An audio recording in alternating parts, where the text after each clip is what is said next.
शासन म्हणून आमची जबाबदारी आहे की अशा आंदोलकांना आम्ही भेटलं पाहिजे, त्यांच्या शंकांचं निरसन केलं पाहिजे आणि त्यांनी एक शासन स्तरावर बैठकीचं आयोजन करावं असं महाराजांनी देखील सांगितलेलं आहे। महाराज देखील उपोषणाला बसलेले होते, तर त्यांच्या विनंतीला आणि सूचनेला मान देऊन 15 दिवसाच्या आत एक बैठक लावण्याचं नक्की नियोजन माझ्याकडनं केलं जाईल।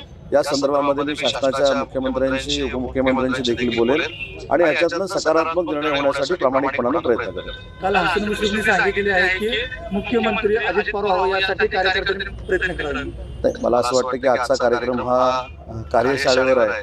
मुख्यमंत्री कोण होणार नाही होणार याच्यावर आपण नंतर बोलू, ते जनता ठरवत असतं, मी एकटा ठरवून उपयोगाचं नसतं। त्याच्यामुळे मला असं वाटतं की एकनाथ शिंदे साहेब मुख्यमंत्री असताना या मुलांसाठी घेतलेला निर्णय आहे तो त्यांना कशा पद्धतीने न्याय मिळेल यासाठी माझा प्रयत्न राहील।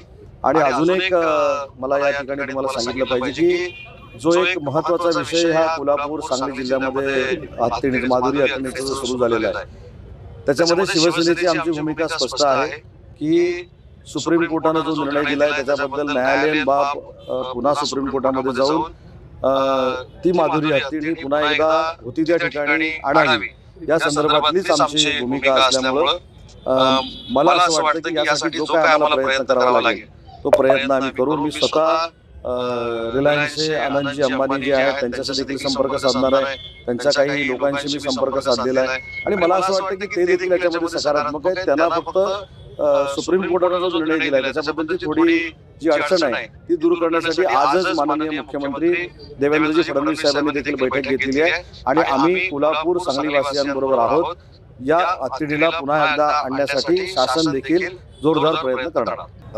मंत्री महोदय उदयजी सामंत साहेबांनी त्यांनी खूप चांगल्या पद्धतीने सांगितलं की 2 दिवसामध्ये माननीय एकनाथ शिंदे साहेबांची भेट घालणार आणि सकाळी चर्चा केली। त्यानंतर एक शिष्टमंडळाची एक मीटिंग लावतो म्हणून सांगितलं, 15 दिवसाची मुदत दिली। तर ह्याच्यामध्ये जर समाधानकारक हे सगळं घडत असताना आमचे सांगली जिल्ह्याचे जे जिल्हाध्यक्ष आहेत महेंद्रजी चंडाळे साहेब आणि परत कुलदीप देवळे त्यानंतर आमचे बारापण चाकूरकर आहेत, सगळे मंडळी आहेत, युवा प्रशिक्षण माझ्यासोबत आहेत आणि सर्वपक्षीय पत्रकार बांधव माझ्यासोबत आहेत, जिल्ह्यातील सगळे पत्रकार बांधव माझ्यासोबत आहेत। ह्या सगळ्या गोष्टी होत असताना आम्ही हक्काच्या लढ्यासाठी 5 दिवस आम्ही आंदोलन केलं, पण जर सकारात्मक दृष्टीतून आमचा जर विचार नाही झाला तर आम्ही येणारं पुढचं जे आंदोलन असेल किंवा पुढची जी दिशा असेल आम्ही सांगली कृष्णामाई घाटावरती आम्ही आंदोलनाला बसलो होतो, तिथं आमचा विचार केला गेला, तिथून गावलं गेलं। पण ज्या गोदावरीच्या नदीमध्ये नाशिकला हजारो भाविक त्या ठिकाणी येतात, लाखो भाविक कुंभमेळ्याच्या अनुषंगाने त्या ठिकाणी येतात, दर्शन घेऊन त्या ठिकाणी पवित्र होतात।